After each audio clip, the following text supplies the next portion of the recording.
السلام عليكم ورحمة الله وبركاته. بسم الله توكلنا على الله ولا حول ولا قوة إلا بالله العلي العظيم. الفيديو اهوت هنصمم من داتابيس سكيما، بس مش هنبدأ من الجدول على طول، لا احنا هنبدأ من أهم حاجة اللي هي الفلوز. تمام، لأن الفلو هي اللي بتحدد لنا الانتيتيز اللي هتحول بعد كده لجداول. فمثلا كمثال، ايه أهم فلو عندنا؟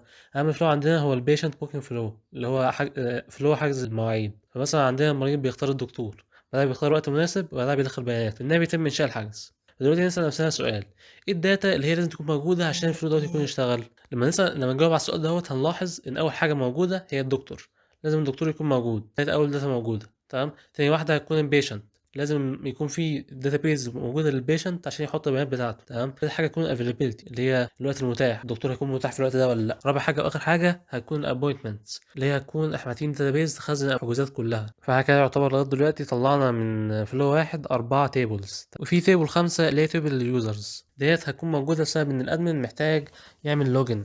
فاحنا محتاجين يكون مخزنين اليوزر بتاع الادمن، الباسورد والايميل، عشان لما الادمن يجي يخش نعرف نعمله لوجن. دلوقتي نيجي نبص على الانتيتيز اللي احنا طلعناها. اول واحد الدكتور. الدكتور المفروض يكون فيه ايه؟ عندنا الدكتور لازم يكون عنده اسم، تخصص، ورقم تليفون، ومدة الكشف بتاعته، يعني مثلا 30 دقيقة، 20 دقيقة، وكذا. وهنكون نحط له كمان يوزر اي دي، عشان لو احنا بعدين نعمل اكونت الدكتور نفسه فهنحط له يوزر اي دي. تاني حاجة عندي هي البيشنت. دلوقتي المريض بيدخل بيانات وقت الحجز، صح؟ فلازم البيانات تكون ايه؟ الاسم، الموبايل، الايميل، سبب الزيارة، وممكن بعدها نحط يوزر دي برضو عشان لو احنا عاوزين نربطه باليوزرز. بعدها عندنا الافيلابيلتي اللي هي الوقت المتاح. فدلوقتي من فلو المريض بيختار وقت معين، تمام، فلازم السيستم يعرف اصلا الدكتور بيكون متاح امتى. فعشان كده احنا عندنا هنعمل تيبل للدكتور افيلابيلتي. في التيبل دي هيكون عندنا خيارين.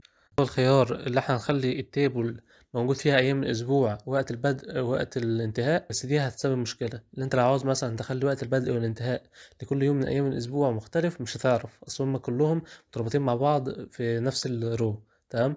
والخيار التاني ان احنا نخلي كل يوم من ايام الاسبوع رو لوحده. فمثلا يوم الاحد هيكون موجود ليه التيبل بتاعته، ساعه البدء بتاعته، وساعه الانتهاء بتاعته. في الحاله دي هنضطر نعمل 7 روز، يعني 7 روز للبيانات لكل دكتور. بس في الحاله دي هيكون عندنا فلكسبيليتي اكتر، عشان لو احنا عاوزين نغير بعدين في المستقبل.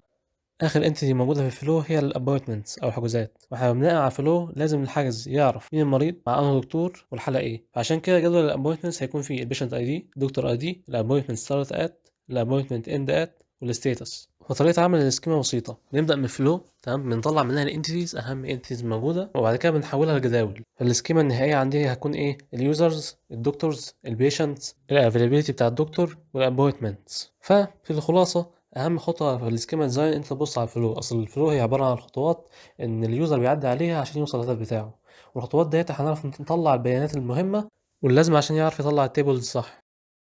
انتوا ممكن تكونوا لاحظتوا ان انا ما دخلتش في ديتيلز تكنيكال كتير، دول لسببين. اول سبب ان في مصادر كتير بتشرح اس كيو ال وسوى بيز. تاني سبب واهم واحد ان دوت يكون تحدي ليك، انك بعد ما عرفت الاستراكشر عامل ازاي انك تنفذه.